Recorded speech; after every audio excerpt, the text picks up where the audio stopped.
Assalamualaikum warahmatullahi wabarakatuh. Halo teman-teman semuanya. Kami dari kelompok 9 akan mempresentasikan peranan konsep mikrobiologi dalam kehidupan sehari-hari. Berikut nama anggota kelompok kami dan selamat menyaksikan.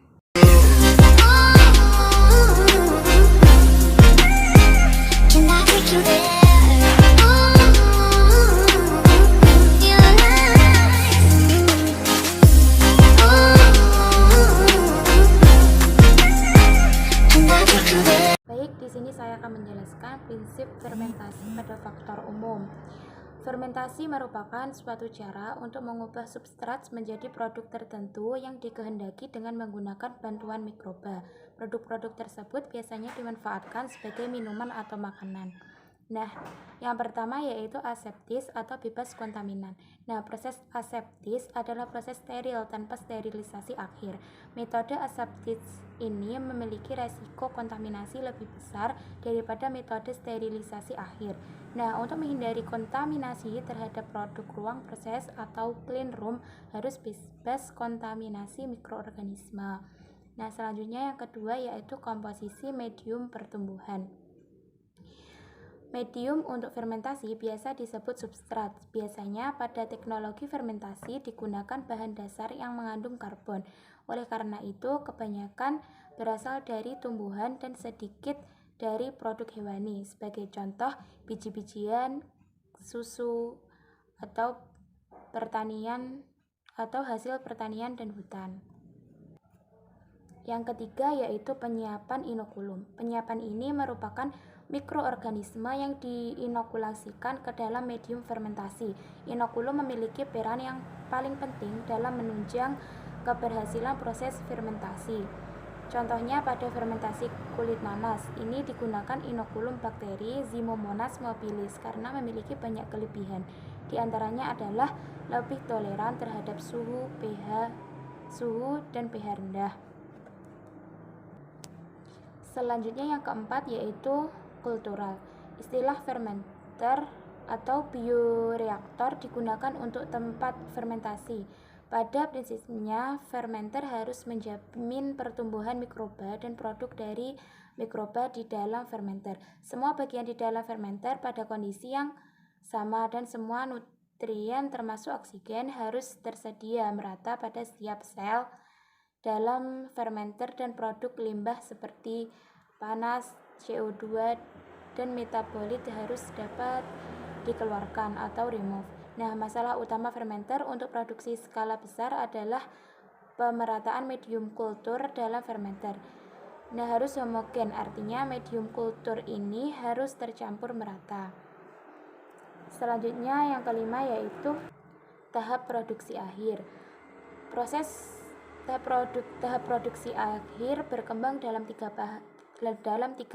Yang pertama yaitu tahap perintisan atau laboratorium, yang kedua pilot plant, dan yang ketiga yaitu skala lapangan atau ekonomi. Nah, kondisi lingkungan meliputi faktor kimia, konsentrasi substrat, dan faktor fisik atau perpindahan medium, percampuran medium, dan faktor fisik menimbulkan problem pada skala besar sehingga perlu designer dari teknik kimia.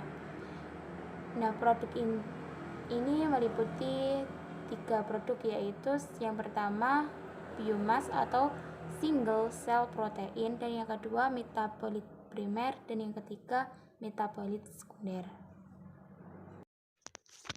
Prinsip fermentasi yang selanjutnya yaitu faktor tipe fermentasi oleh mikroba. Yang pertama yaitu fermentasi dengan bakteri. Agar proses fermentasi dapat berjalan dengan optimal, maka perlu memperhatikan beberapa faktor. Yang pertama yaitu substrat itu meliputi karbohidrat, protein, dan lemak. Lalu bakteri itu dapat tumbuh pada derajat keasaman atau pH berkisar antara 5-8 dengan suhu 20-30 derajat Celcius. Dengan ketersediaan oksigennya itu dapat melalui fermentasi aerob atau anaerob. Yang selanjutnya yaitu yaitu fermentasi dengan yeast atau khamir atau ragi.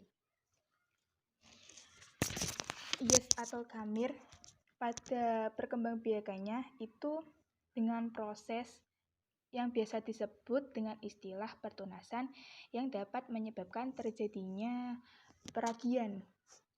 Dan kondisi agar fermentasi yeast atau khamir ini dapat berjalan dengan baik perlu memperhatikan beberapa faktor. Yang pertama, pada fermentasi dengan khamir atau yeast ini merupakan fermentasi anaerob.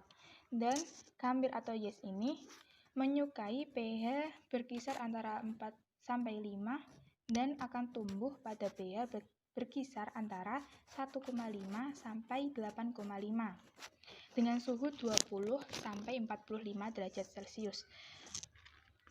Yang terakhir, yang ketiga yaitu fermentasi dengan malt atau kapang. Agar fermentasi ini dapat berjalan dengan optimal, maka perlu memperhatikan beberapa faktor. Yang pertama yaitu kapang menyukai pH berkisar antara 5-7 dan akan tumbuh pada derajat keasaman atau pH dengan pada pH 3-8,5. Kapang akan banyak terdapat bila kondisi tempatnya itu kadar pH-nya rendah, kadar air rendah, kadar nitrogen rendah, dan tidak terdapat nutrien. Lalu, kapang ini dapat tumbuh pada suhu berkisar antara 20-37 derajat Celcius dan merupakan fermentasi aerob. Mikroorganisme yang berperan dalam fermentasi. Proses fermentasi bahan makanan pada dasarnya sebagai hasil kegiatan beberapa jenis mikroorganisme, di antara jenis bakteri, hamir, dan kapang, yang berperan dalam fermentasi bahan makanan tradisional. Jenis mikroba dominan dalam fermentasi. Yang pertama, jenis jamur, antara lain Amylomyces, Aspergillus, Monastius, Neurospora, Rhizopus, Mucor. Jenis bakteri antara lain golongan BAL, meliputi Pediococcus, Leuconostods, Lactobacillus, bakteri asam asetat, Acetobacter, golongan Bacillus. Jenis yeast antara lain Saccharomyces, Candida, Endomycopsis, dan Torulopsis. Dari beberapa jamur yang disebutkan tadi, salah satunya yaitu jenis jamur Rhizopus. Nah, di sini akan memberikan sedikit tentang sifat-sifat jamur Rhizopus, yaitu jamur Rhizopus oligosporus.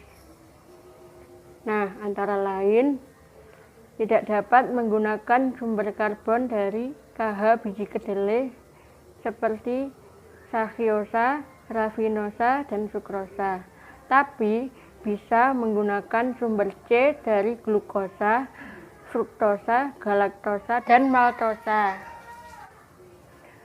Mempunyai aktivitas enzim lipase yang tinggi dan juga mempunyai aktivitas proteolitik yang tinggi.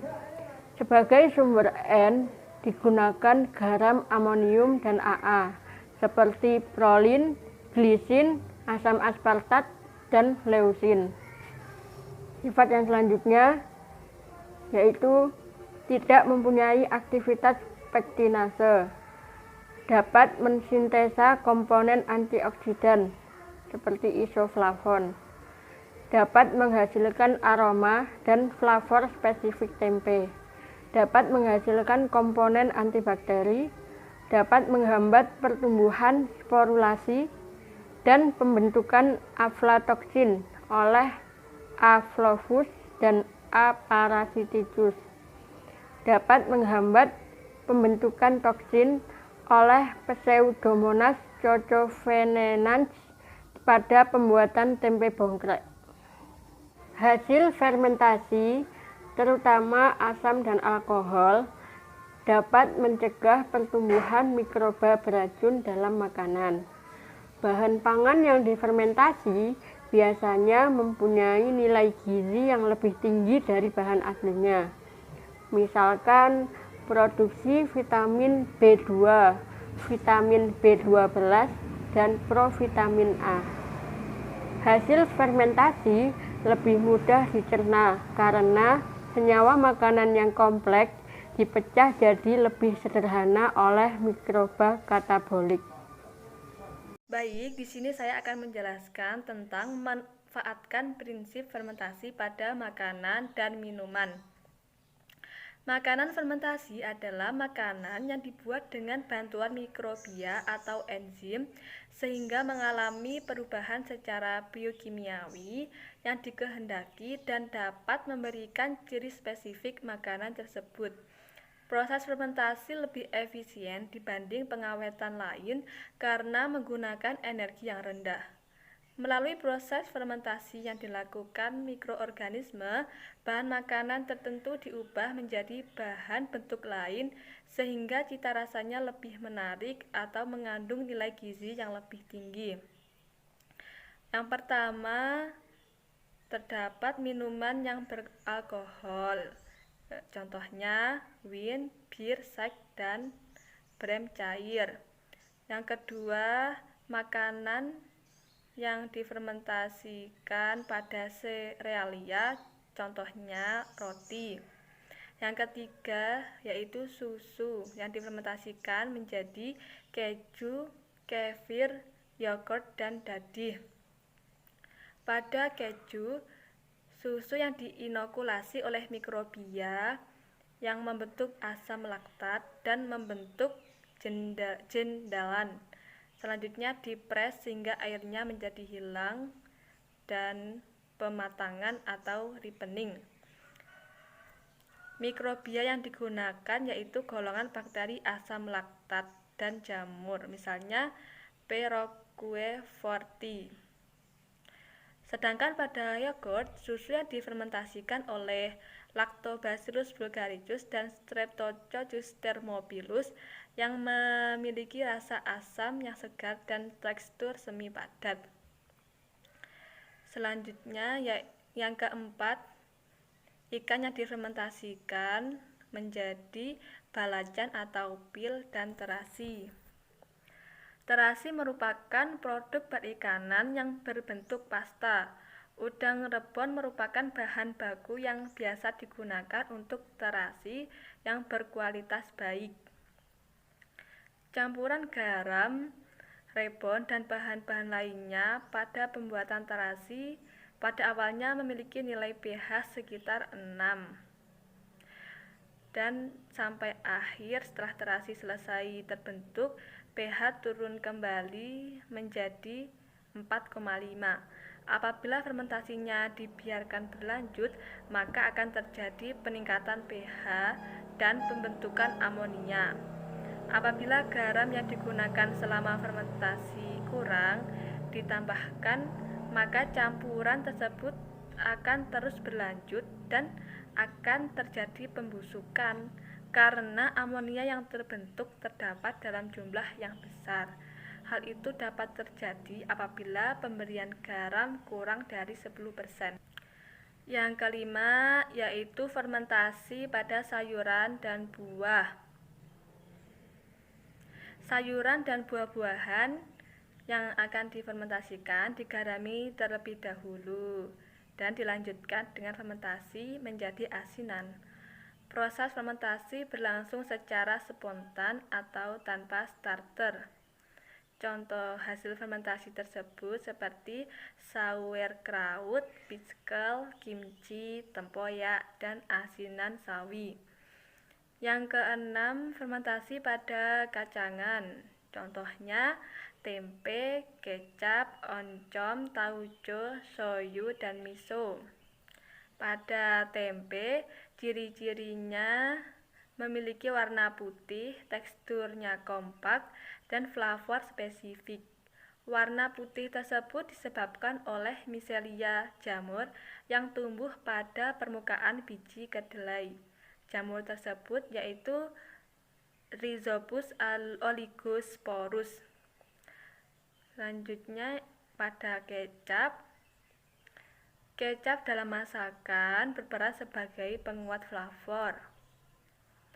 Yang pertama kali tumbuh adalah bakteri asam laktat yang membentuk aroma dan flavor yang spesifik.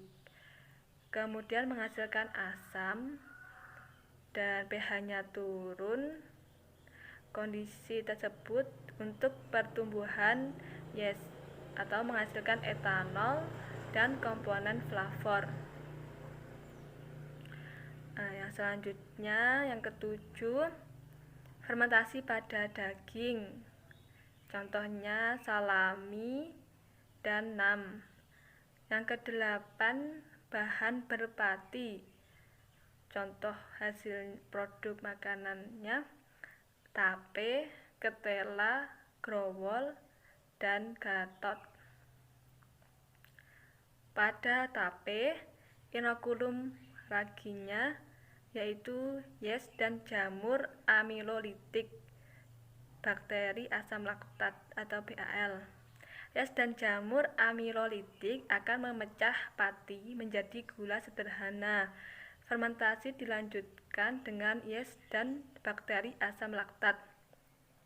Fermentasi berlangsung 1-2 hari, kemudian teksturnya menjadi lunak, berair, rasa dan aroma yang asam, beralkohol. Yang kesembilan, makanan yang difermentasikan dari ampas dan air kelapa, hasilnya yaitu dage, tempe bongkrek, dan nata de coco. Sekian penjelasan dari saya, terima kasih. Sekian presentasi dari kelompok kami. Apabila ada kurang lebihnya, kami mohon maaf. Wassalamualaikum warahmatullahi wabarakatuh.